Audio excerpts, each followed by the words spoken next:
સાંભળી છે, બધાયનો ઉદ્ધાર કરો, આ એકનો નહીં. તો દેવદૂતો બોલ્યા કે જેવી ધંધુકારી સાંભળી છે એવી બીજાએ સાંભળી નથી. જો અહીંયા ચાર વસ્તુ આપી છે. કેટલી? ચાર. પેલું એકાગ્રતા. ભાગવતજી સાંભળો છો, કથામાં આપણને એકાગ્રતા હોવી જોઈએ. જો એકાગ્રતા હોય તો ભાગવત કથા ફલિત થાય. ફલિત થાય એટલે ફળ મળે. ભાગવતનું ફળ ક્યારે મળે? કથામાં એકાગ્રતા હોય તો.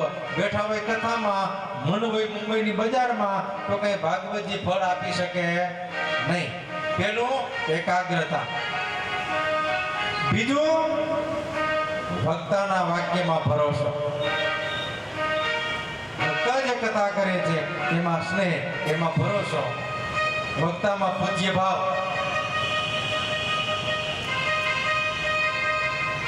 અહીંયા આપણે બે પરંપરા છે ભક્તની, વ્યાસ પરંપરા અને સુખદેવ પરંપરા. જો ભક્તા બ્રહ્મચારી હોય તો સુખદેવજીનું સ્વરૂપ છે, અને ભક્તા જો ગૃહસ્થી હોય તો વ્યાસ સ્વરૂપ છે.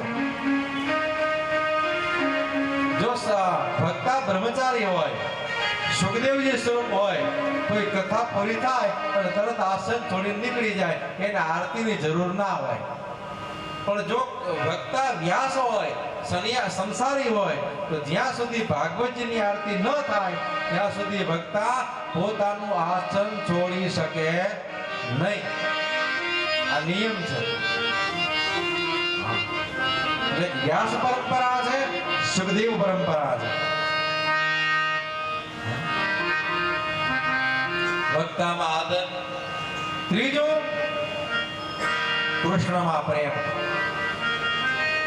કૃષ્ણની અંદર, ભગવાનમાં, ઠાકોરજીમાં, દ્વારકાધીશજીમાં પ્રેમ હોવો જોઈએ.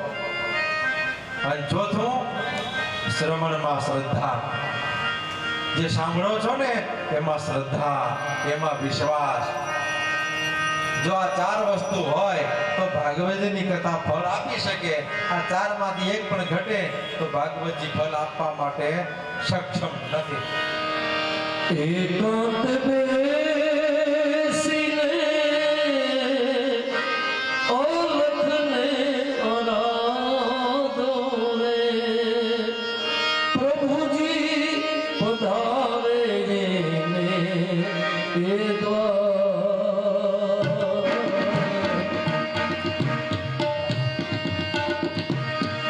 મેરુ રે તગે પણ જેના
બીજી વખત કથા કરી.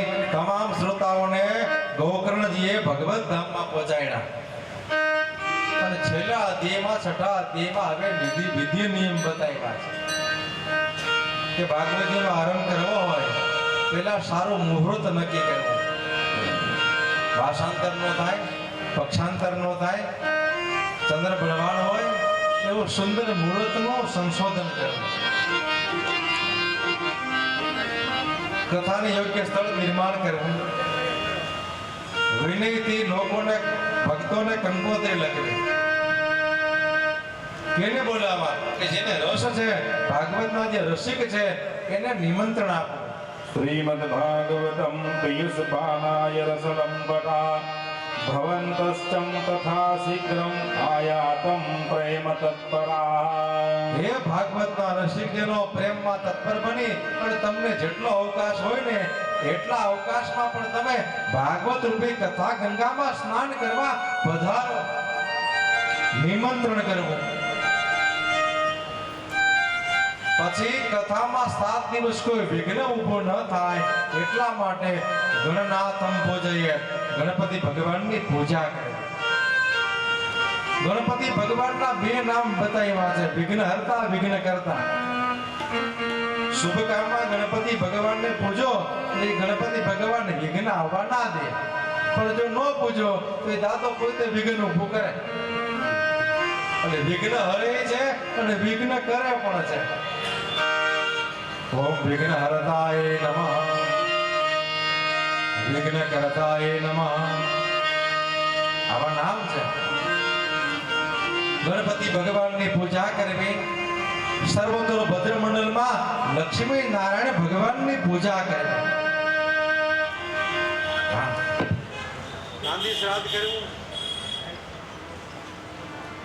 પૂજાનો પ્રકાર પૂરો કરવો અને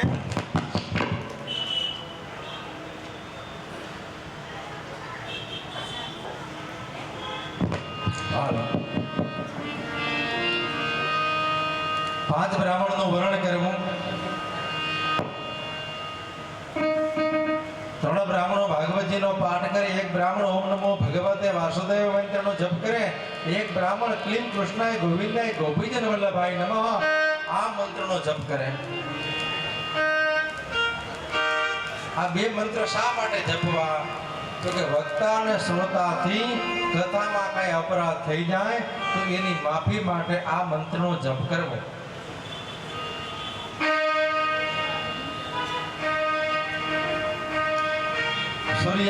સૂર્યોદય કથાનો આરંભ કરવો, બપોરે 2 ઘડી વિહામો લેવો, પછી સૂર્યાસ્ત સુધી કથા કરવી. 7 દિવસ કથાના નિયમ પાળવા.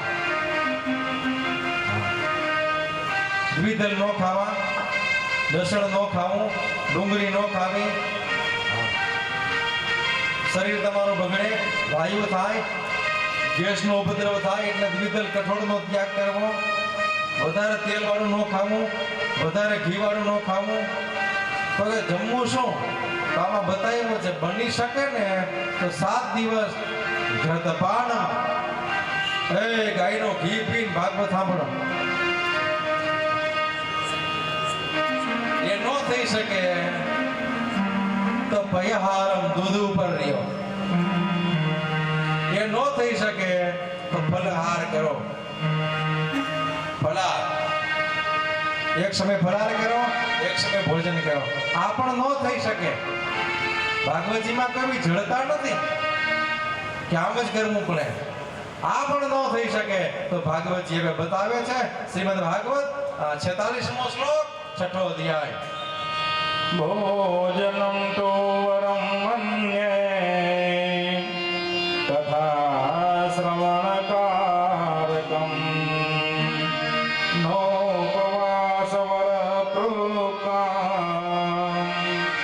તથા વિઘ્ન કરો યદી ઉપવાસ મયા દ્રષ્ટા.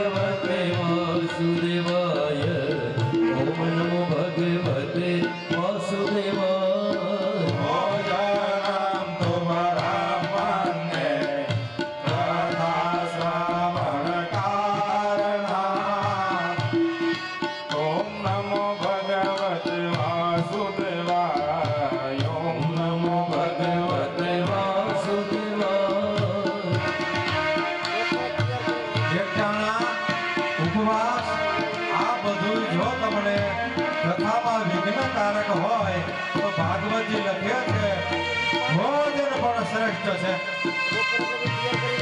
હા. ઉપવાસ કરવા થઈ શકે તો કરાય, ના નથી, પણ જો તમારે